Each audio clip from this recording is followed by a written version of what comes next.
Haleluya, haleluya. Terpujilah Engkau Bapa Yahweh Elohim, Bapa yang kami puji, kami sembah pagi, siang, dan malam. Bapa di surga, saat ini Tuhan, kami akan membaca dan firman-Mu Tuhan. Dafar Yahweh, Engkau memberkati kami semua Tuhan.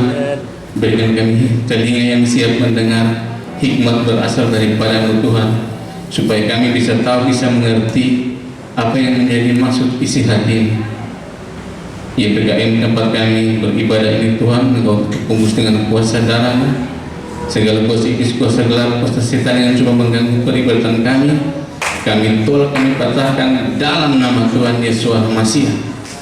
Buat anak-Mu yang akan membentangkan firman, Engkau berkati dia, bukan dengan kekuatan, dengan mulut, dengan pikirannya sendiri berkata-kata, tetapi hanya tuntunan Roh Kudus-Mu Tuhan dia berkata. Dalam nama Tuhan Yesus Masiah kami berdoa, haleluya, amin.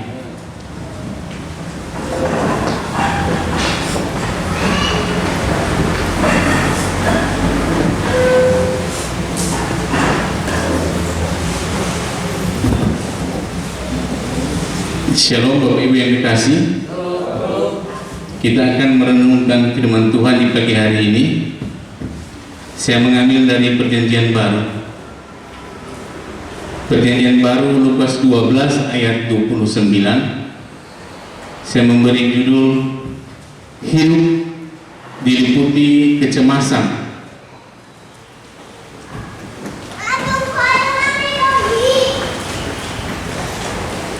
Kita akan membacanya bersama-sama. Saya undang dengan hormat Bapak Ibu yang kekasih bangkit berdiri. Lukas 12 ayat 29, kita akan membaca bersama-sama. 2, 3. Jadi janganlah kamu mempersoalkan apa yang akan kamu makan atau apa yang akan kamu minum, dan janganlah cemas hatimu. Demikian firman Tuhan.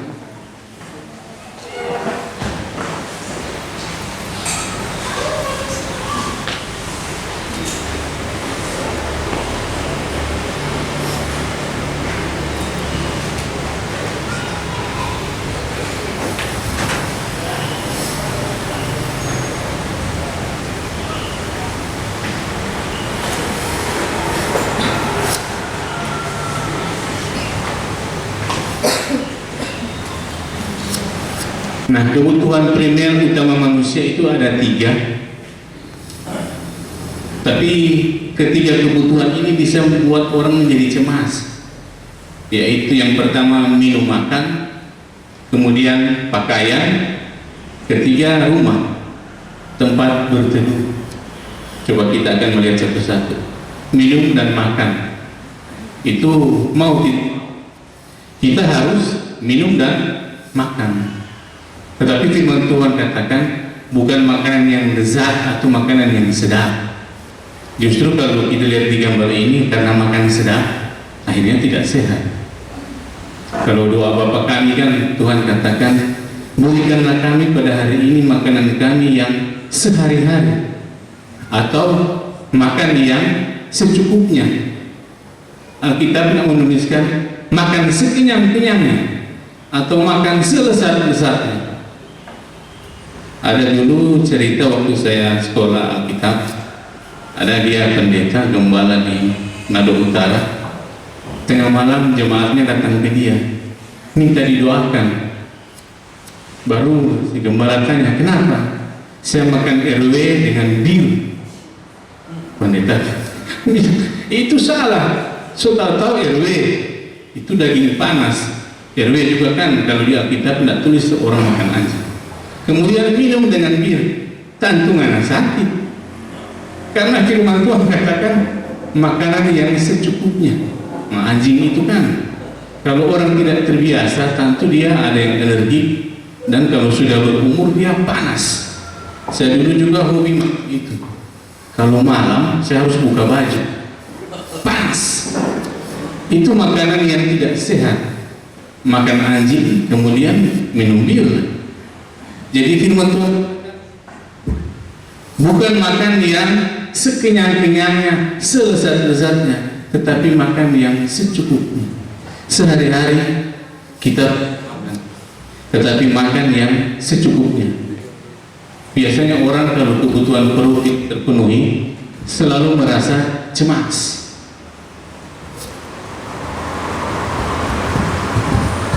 Kemudian kebutuhan yang kedua, pakaian.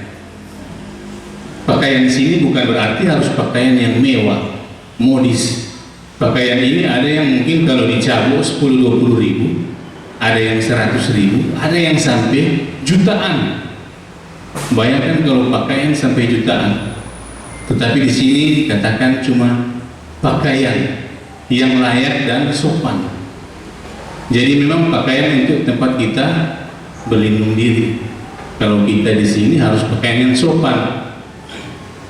Kalau saya lihat di tayangan-tayangan video atau gambar lain, ada memang orang ke gereja pakai rok mini atau pakai you can see. Nah, itu berpakaian yang tidak sopan.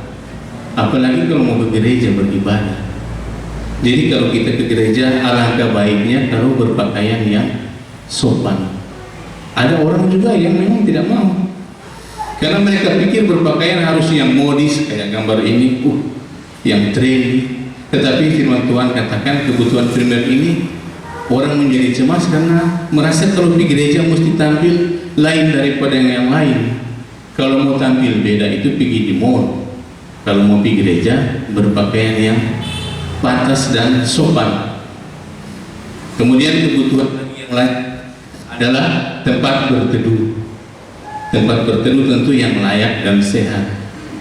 Bukan berarti harus yang mewah. Kalau dulu kita sering baca, dengar, mungkin Bapak Ibu tahu semua siapa itu Lady Diana. Dia tinggal di istana Buckingham Palace, Inggris. Nah, mungkin istana itu salah satu yang terbaik, termewah di dunia. Tapi akhirnya sang putri ini tidak merasa kerasan, tidak bahagia tinggal dalam istana. Nah, mungkin di istana banyak aturan, makan saja ada waktu. Apalagi saya dengar kalau makan dengan ratu atau raja itu batare kleber atau sendok piring boleh berbunyi. Kalau itu orang kan bebas. Kemudian datang lagi anak mantunya, siapa nih? Meghan Markle, istrinya Pangeran Harry. Karena saya rajin baca medsos, sama juga. Ternyata mereka tidak kerasan tinggal di istana. Jadi Bapak Ibu, tempat berteduh bukan karena mewah atau karena besar, ada kebun binatang di dalam, ada kolam renang. Yang penting ini tempat berteduh yang layak, yang sehat. Kalau kita punya keluarga, kita bisa tinggal di tempat seperti itu, bukan yang mewah besar. Sekalipun rumah besar, tapi kalau suami istri penuh curiga, anak-anak hubungan dengan orang tua. Tapi biasanya orang itu merasa cemas, mau suka yang lebih.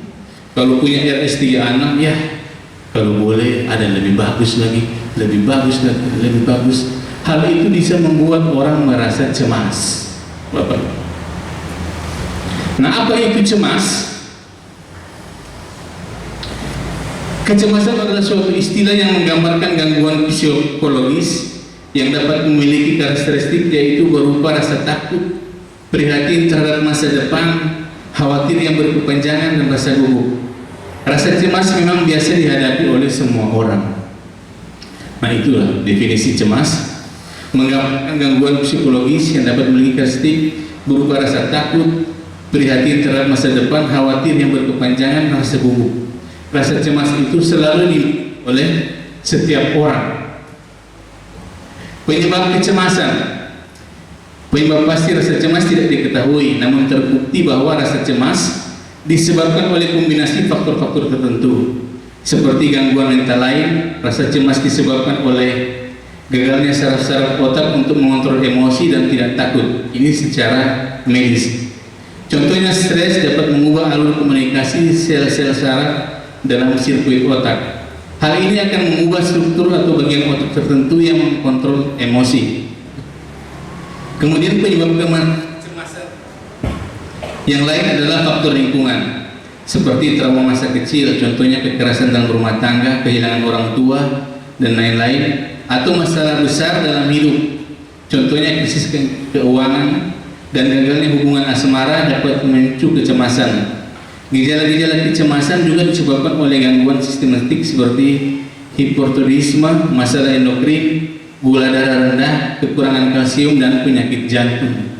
Nah, kalau kita lihat dari faktor-faktor psikologis ini, cemas, kemudian dia turun menyebabkan seluruh anggota tubuh kita kena. Apalagi di masa-masa pandemi COVID-19 ini, orang yang tidak kuat, yang stresnya terlalu tinggi, merasa cemas, akhirnya menjadi sakit. Nah, gangguan yang dapat dirasakan oleh penderita gangguan kecemasan, gemetar, keringat dingin, saraf tegang, pusing sakit kepala, mudah marah, susah tidur, dada berdebar-debar, sering merasa lelah, sesak napas, merasa sering ingin berkemih, buang air kecil, tidak ada nafsu makan, merasa gugup, gelisah atau tegang, mengalami peningkatan detak jantung, bernapas dengan cepat, berkeringat dan gemetar, merasa lemah atau lelah, kesulitan berkonsentrasi, susah tidur, mengalami masalah pencernaan, gampang marah, sulit mengontrol perasaan cemas. Nah, ini gejala-gejala orang yang selalu cemas. Walaupun tidak semua seperti ini, ada beberapa orang yang poinnya 3, 4, 5 saja. Itu kita sudah bisa lihat kehidupan sehari-hari seperti apa. Ada orang yang memang kuat, bisa mengendalikan rasa cemas, emosi. Ada juga yang tidak kuat. Nah, ini tokoh-tokoh Alkitab tadi dikatakan semua orang punya rasa cemas. Sekalipun tokoh-tokoh Alkitab seperti Ayub ini, kalau kita lihat, Ayub ini adalah orang yang paling kaya di zamannya. Kemudian kena musibah, segala harta bendanya diambil, kemudian anak-anaknya mati semua, kemudian datang lagi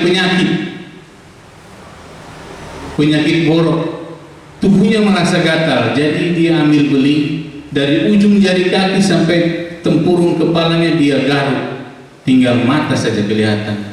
Tetapi Ayub sekalipun punya rasa cemas, dia tidak pernah menghujat atau mengkritik Tuhan. Oh, cobaan ini sudah begitu cemas. Kita harus ambil contoh tokoh-tokoh Alkitab seperti ini. Ayub hanya bilang, dengan telanjang aku keluar dari rahim ibuku, dengan telanjang pula aku masuk ke dalam ibu. Tuhan yang memberi, Tuhan pula yang mengambil.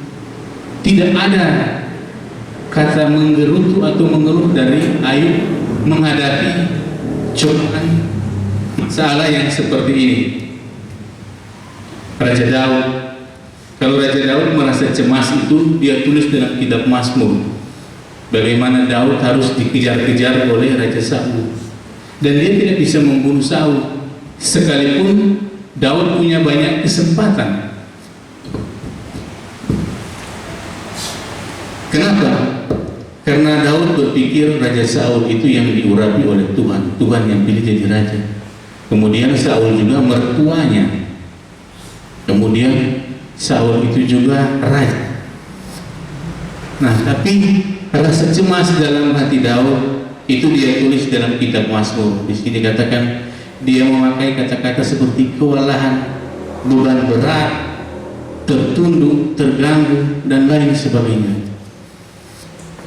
Jadi tokoh-tokoh Alkitab pun selalu merasa cemas. Kalau di Alkitab banyak sekali tokoh-tokoh yang merasa cemas, tapi saya tidak bisa menuliskan satu persatu. Kemudian Ruth ini adalah seorang nabi ya.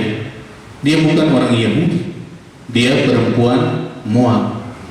Kemudian dia merantau, mertuanya meninggal, suaminya meninggal, kemudian disuruh pilih oleh Naomi, kau pulang saja ke rumah keluargamu.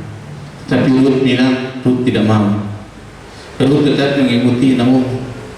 Nah, kalau kita baca selanjutnya mungkin tidak selesai, cukup kita lihat sini saja. Singkatnya, bagaimana sekalipun Ruth rasa cemas, tetapi dia seperti Ayub tadi, dia tidak pernah mengeluh, karena dia tahu dia bukan orang Yahudi, tapi dia tahu bahwa Tuhan yang dia sembah pasti akan memberikan jalan keluar. Kalau silsilah biologis, Tuhan Yesus Hamasiah, Ruth ini sebetulnya nenek moyang. Kemudian bagaimana supaya tidak cemas menurut Alkitab? Firman Tuhan katakan, janganlah hendaknya kamu khawatir tentang apapun juga, tetapi nyatakanlah dalam segala hal keinginanmu kepada Elohim dalam doa dan permohonan dengan ucapan syukur. Damai sejahtera Elohim yang melampaui segala akal akan memelihara hati dan pikiranmu dalam Yeshua Hamasiah. Nah, kita membaca Alkitab. Kalau kita merasa cemas, serahkanlah segala khawatirmu kepadanya, sebab Ia yang memelihara kamu. Kalau kita punya rasa cemas, serahkan kepada Tuhan.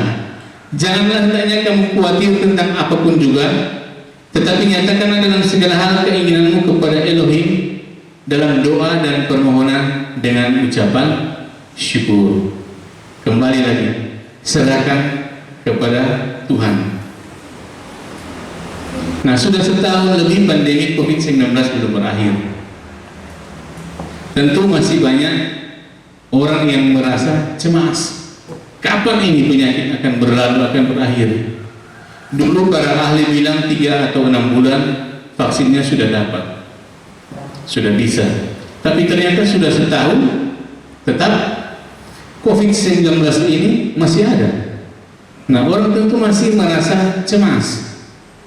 Nah, fakta terbaru, fenomena terbaru, ternyata ada varian yang lebih ganas. Kalau yang tahun lalu namanya varian Alpha. Nah, ini yang lebih ganas, varian Delta. Nah, virus Delta COVID-19 ini tidak terdeteksi. Kalau cuma kelas-kelas swab atau antigen, hasilnya negatif. Tapi virus ini dia ganas karena jutaan orang di India kena, bahkan ribuan mati. Negara-negara Eropa sudah lockdown. Parameter untuk mengetahui bahwa virus Delta ini ada atau tidak belum ditemukan. Mungkin sekarang sudah ditemukan ya. Tapi beberapa bulan lalu belum. Ternyata ini COVID dia bermutasi. Nah, kemudian Indonesia ternyata yang kena COVID-19 ini paling banyak anak-anak, tertinggi di dunia. Bayangkan Bapak Ibu, apalagi dengan varian Delta ini yang memang lebih ganas dari tahun lalu. Dengar-dengar mungkin beberapa negara sudah lockdown, Indonesia sudah akan ke sana lagi. Tapi masih belum ada kepastian hukum dari para regulator dengan virus jenis baru ini. Kalau tingkat keakuratan, kekuatan, kalau yang vaksin yang lalu itu cuma untuk virus yang varian Alpha 90% bagi yang sudah vaksin. Tapi yang Delta ini 60%. Jadi tidak menjamin orang yang sudah suntik dia resisten atau kebal dengan varian Delta ini. Dia punya tingkat kekebalan cuma 60%. Kalau yang Alpha 90%. Nah, bagaimana mengatasi cemas di masa-masa pandemi COVID-19 ini? Kalau kita orang Kristen tentu memakai Alkitab, firman Tuhan. Kalau mungkin para kaum orang medis tentu memakai obat, berobat ke rumah sakit. Nah, rasa cemas, kalau kita orang Kristen harus memakai Alkitab. Yang pertama, kita harus berdoa. Apa itu doa? Menurut Kamus Besar Bahasa Indonesia, doa adalah permohonan, harapan, permintaan, pujian kepada Tuhan. Sedangkan berdoa artinya adalah mengucapkan, memanjatkan doa kepada Tuhan. Berarti doa adalah suatu permohonan yang ditujukan kepada Tuhan yang di dalamnya ada harapan, permintaan, dan pujian kepada Tuhan. Kalau di masa-masa seperti ini tentu kita berdoa. Pokok-pokok doa apa di dalam masa COVID-19 ini? Yang pertama tentu orang berdoa untuk mereka yang sedang sakit. Jadi kalau masa pandemi begini, orang berdoa semua. Pertama orang doakan dulu untuk mereka yang sedang sakit, yang sedang terbaring di rumah sakit. Yang kedua orang doakan juga untuk orang-orang yang dekat dengan kita, keluarga, anak-anak. Tadi dikatakan Indonesia menempati posisi tertinggi di dunia untuk yang terinfeksi dengan COVID-19. Yang paling dekat dengan kita, yang hari-hari setiap jam kita ketemukan adalah orang-orang dekat dengan kita. Jadi bukan cuma berdoa orang yang sakit, bukan cuma berdoa buat diri kita sendiri, tetapi kita juga harus berdoa dengan orang-orang yang paling dekat dengan kita setiap saat kita ketemu dengan mereka. Kita juga berdoa para tugas kesehatan. Nah, memang paling banyak yang menderita kasihan ini orang-orang yang bergerak di bidang medis. Banyak sudah, saya nggak tahu data sekarang, para dokter yang meninggal, kemudian para perawat dan para medis yang meninggal karena COVID-19 ini. Tolong doakan juga buat mereka. Memang rasa cemas selalu ada, tapi tetap orang mesti berdoa. Bukan cuma orang pe diri sendiri, orang pe keluarga, tetapi juga para medis. Sebab kalau orang sakit, orang mau kemana? Tidak mungkin ke rumah. Orang harus ke rumah sakit. Orang doakan bagi mereka. Kemudian orang doakan juga buat para pengambil keputusan. Kalau kita di sini sudah punya wali kota baru, Pak Andre Anggo, seorang pengusaha. Dia memang tamatan luar negeri. Kita doakan juga buat presiden, gubernur, wali kota, karena mereka yang berdoa buat kita. Kalau di grup tadi saya baca sudah ada edaran buat dari camatnya. Kalau kita lihat di grup tadi, saya juga belum sempat baca, saya baru lihat sepintas. Itu orang juga harus doakan buat para regulator, karena mereka yang mengambil kebijakan dan keputusan. Nah, kita juga berdoa buat para peneliti. Vaksin virus alfa sudah ditemukan, tapi kalau virus delta tadi dari hasil survei, ya kekuatannya menghadapi virus delta ini cuma 60%. Berarti para peneliti, para ilmuwan masih mencoba meneliti.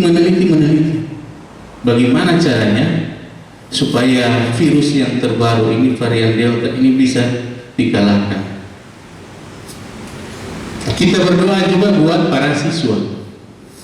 Kalau dulu siswa sekolah tatap muka, sekarang zaman berganti zaman, teknologi sudah maju. Sekarang dengan COVID cukup memakai HP atau laptop. Kita lihat, kalau saya kan semua masih sekolah, jadi kuliah pakai HP, ada juga yang pakai laptop. Dan kita harus menerima kenyataan ini. Perubahan di bidang pendidikan. Jadi guru masuk sekolah, kemudian memberikan proses belajar mengajar melalui HP atau laptop.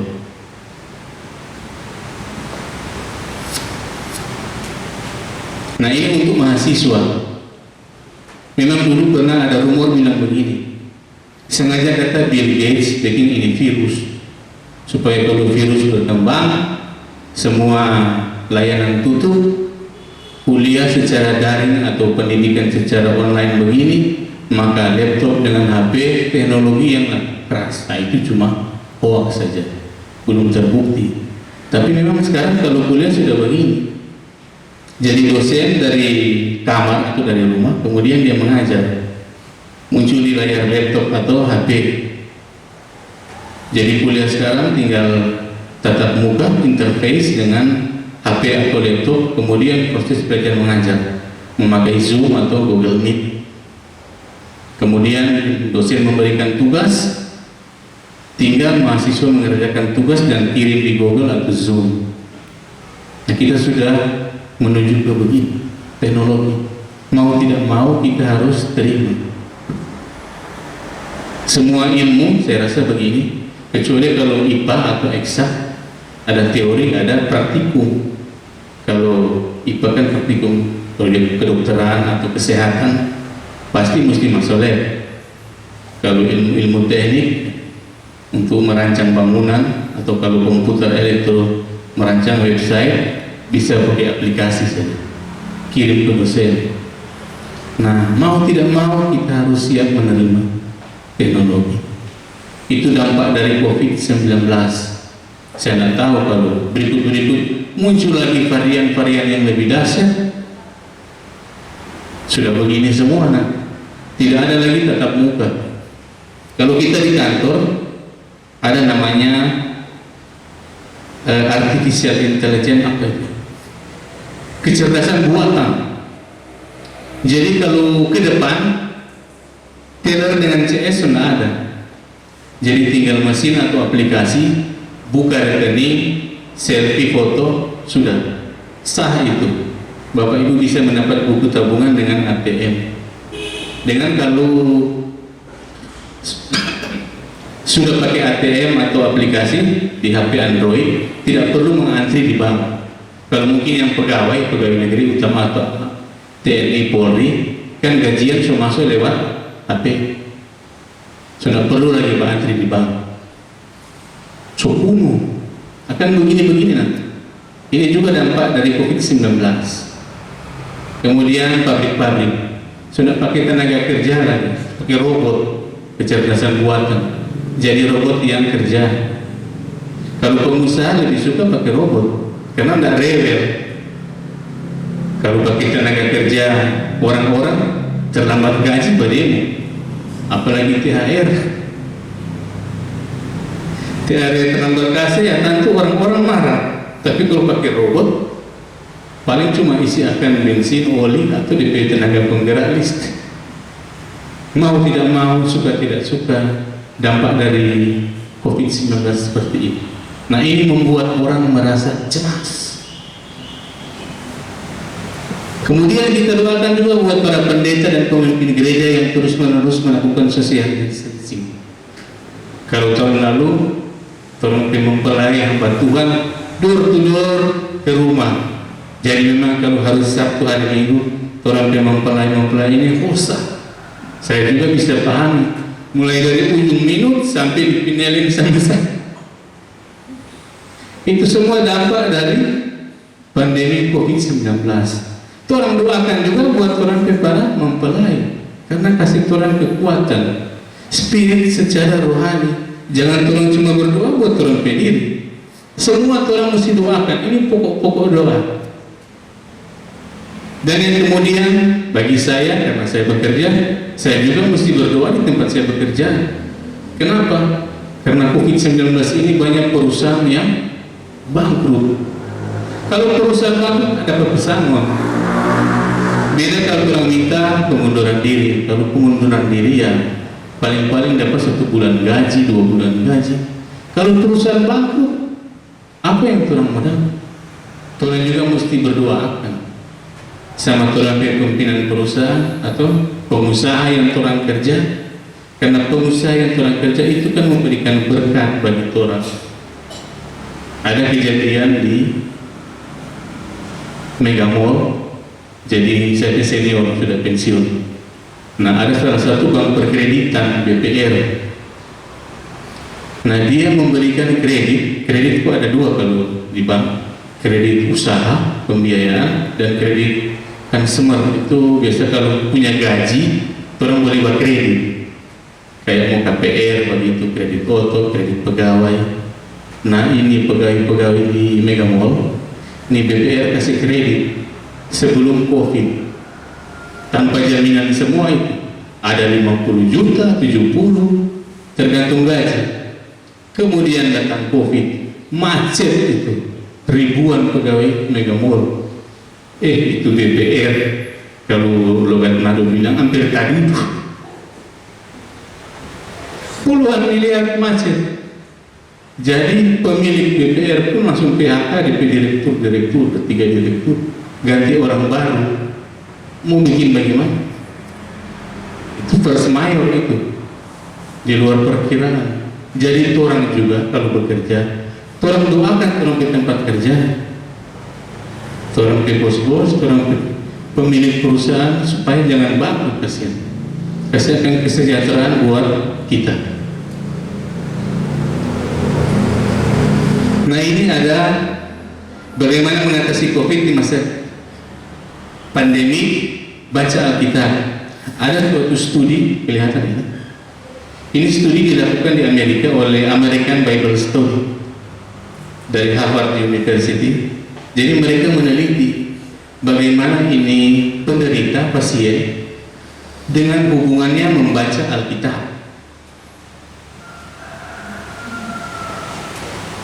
Nah, ternyata mereka dapatkan kalau orang yang baca Alkitab itu mereka merasa lebih kuat. Coba kita lihat ya. Orang-orang yang sering membaca Alkitab menilai diri mereka 33 poin lebih berpengharapan daripada orang-orang yang membaca firman Tuhan dengan tidak teratur. Hal ini ditemukan dalam 2 survei terhadap lebih dari 1.000 orang yang dilakukan dalam jarak waktu 6 bulan. Penelitian tersebut juga menemukan orang-orang menjadi lebih kuat berharapan ketika mereka sering membaca firman Tuhan. Jadi penelitian dari Harvard University ini salah satu universitas terbaik di dunia, karena setiap tahun itu ada dosen Harvard mendapatkan hadiah Nobel dibandingkan dengan universitas lain di dunia. Jadi mereka membuat penelitian studi ilmiah bagaimana hubungan orang membaca Alkitab dengan yang jarang atau tidak membaca Alkitab, pasien-pasien yang kena COVID-19. Dalam skala 1 sampai 100 dengan angka 1.100 berarti sangat berpengharapan orang-orang Amerika yang melaporkan membaca Alkitab 3 atau 4 kali setiap tahun mendapatkan nilai 42. Kemudian orang yang membaca Alkitab 3 atau 4 kali setiap bulan mendapatkan nilai 59.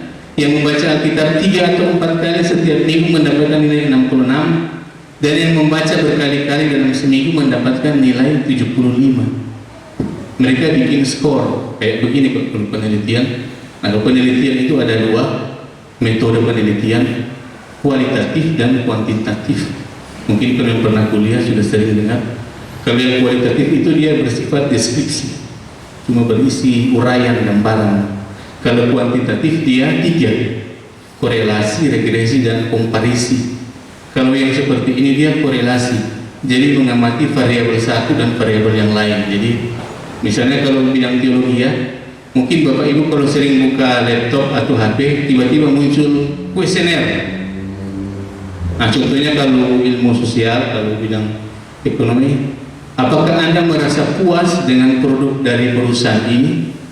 Dikasih skor misalnya 5, sangat puas, puas, netral atau ragu-ragu, kurang puas, tidak puas. Nah, ini kalau penelitian-penelitian seperti ini di scoring. Nah, kalau di bidang teologi ya bisa begini. Apakah Anda rajin membaca Alkitab? Dikasih skor misalnya sangat sering, sangat sering, ragu-ragu, kurang sering, tidak sering. Nah, skornya seperti ini yang dibilang tadi.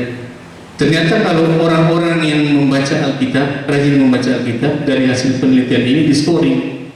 Kalau orang yang sering membaca Alkitab, skornya lebih tinggi dibanding yang lain.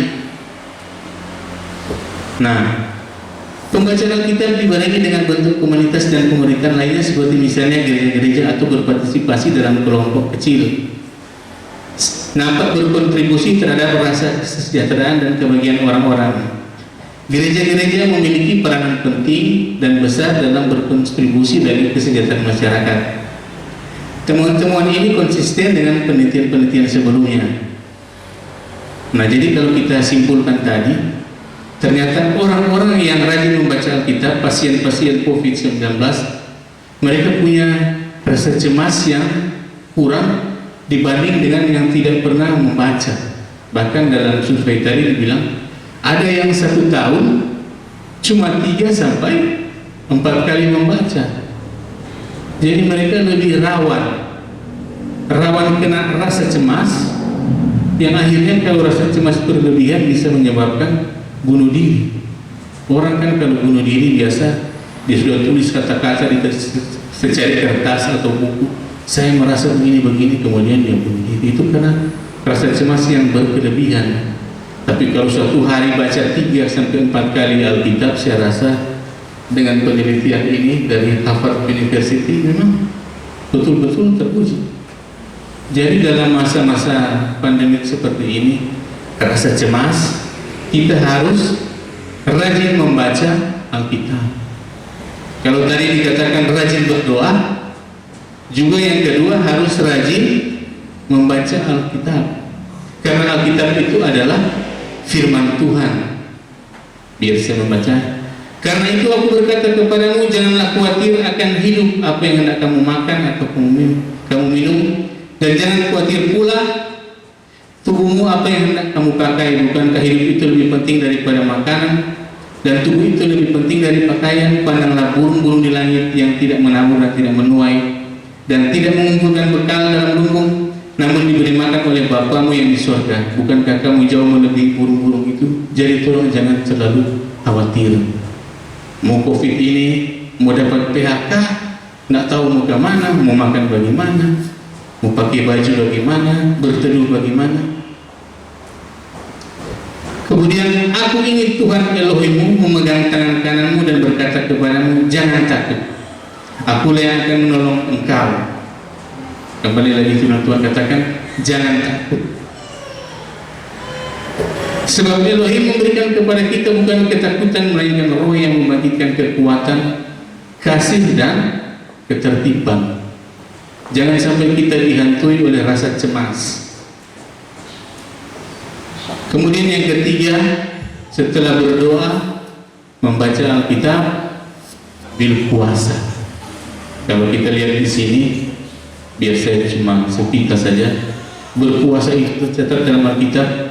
Para tokoh-tokoh Alkitab mulai dari Musa, Daud, Elia, Esther, mereka itu semua berpuasa.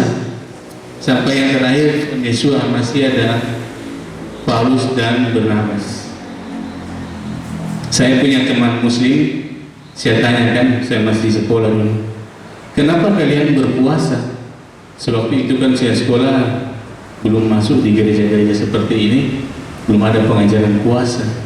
Nah, teman muslim bilang, kami berpuasa karena kami mencontoh dari Nabi Isa. Nabi Isa Al-Masih mengajarkan kami berpuasa. Dalam hati saya, sedangkan mereka berpuasa, kenapa kita tidak berpuasa? Ya kita harus malu dong. Sekalipun mereka berpuasa 30 hari. Kalau Tuhan Yesus Al-Masih kan 40 hari.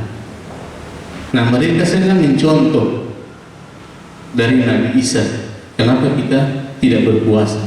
Bagi yang kuat boleh 1 hari dulu, 2 hari buka tutup. Bukan berarti langsung puasa Esther 3 hari 3 malam tidak makan, yang bisa pingsan.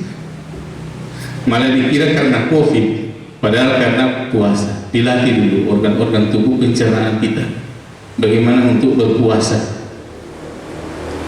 Inti tindakan berpuasa adalah merendahkan diri di hadapan Elohim.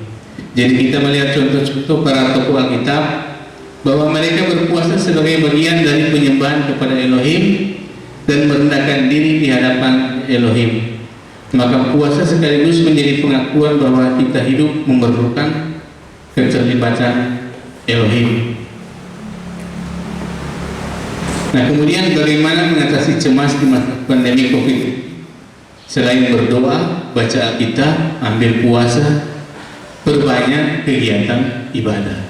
Yang keempat, karena itu saudara-saudara, demi kemurahan Elohim, aku menasihatkan kamu supaya kamu mempersembahkan tubuhmu sebagai persembahan yang hidup, yang kudus, dan yang berkenan kepada Elohim. Itu adalah ibadahmu yang sejati. Perbanyak ibadah. Jangan cuma 1 hari 1 kali, atau apalagi 1 minggu 1 kali. Ibadah kan tidak perlu ibadah raya. Nah, kalau berbanyak kegiatan ibadah, ibadah keluarga, ibadah chapter, ibadah semalaman, ibadah raya. Ibadah raya ya 1 minggu 1 kali. Kalau ibadah keluarga jangan cuma pagi, kalau boleh pagi juga dengan malam. Biar tidak ada khotbahnya, cuma baca Alkitab, balas berbalas, berputar, itu banyak sekali gunanya itu ibadah. Ibadah itu bisa membuat kita hilang rasa cemas. Kemudian ibadah ceter kalau sesuai dengan jadwal gereja, ibadah doa semalaman 1 minggu 1 kali kalau di gereja kita, biasa hari Senin. Kemudian ibadah raya Sabtu atau Minggu. Bila berkesempatan ada yang malah sampai 2 kali saya lihat jemaat kalau saya lihat Sabtu saya masuk ada dia, hari Minggu juga ada. Semakin banyak ibadah semakin bermanfaat, apalagi di masa-masa seperti ini. Nah, firman Tuhan katakan dalam 1 Timotius 4 ayat 8, latihan badan ini terbatas gunanya, tetapi ibadah itu berguna dalam segala hal, karena ibadah itu mengandung janji, baik untuk hidup ini maupun hidup yang akan datang. Jadi Bapak Ibu, rasa cemas itu selalu ada, tapi bagaimana kita menghilangkan rasa cemas itu? Sebagai umat Kristiani percaya Tuhan, kita berdoa, kemudian kita rajin baca Alkitab. Di waktu-waktu tertentu kita ambil puasa, dan yang terakhir kita berbanyak dengan kegiatan ibadah. Saya rasa kalau kita melakukan itu, kita bisa terhilang dari rasa cemas. Kapan virus COVID-19 ini akan berlalu kita tidak tahu, tapi kalau kita imani, Tuhan akan pasti melewatkan. Demikian firman Tuhan di siang hari ini. Haleluya, amin. Mari kita berdoa. Bapa di surga, terima kasih Tuhan, kami telah membaca dan merenungkan firman-Mu Tuhan mengenai cemas. Kami tahu Tuhan, bila kami dekat kepadamu, Tuhan akan melindungi kami, Tuhan akan memberikan kekuatan bagi kami. Kami hanya bisa berdoa, membaca Alkitab, puasa, dan rajin beribadah. Biarlah kami Tuhan bukan seperti hanya pendengar, tetapi juga sebagai pelaku-pelaku firman Tuhan. Bapa di surga, sebentar lagi kami akan mengadakan pujian dan penyembahan. Tuntun kami Tuhan dalam pujian dan penyembahan ini. Jikalau ada penglihatan nubuatan bagi kami Tuhan, Engkau singkapkan Tuhan apa yang menjadi maksud isi hati. Kami akan tutup Tuhan khotbah ini di dalam nama Tuhan Yesus HaMasiah. Kami sudah berdoa. Haleluya, amin.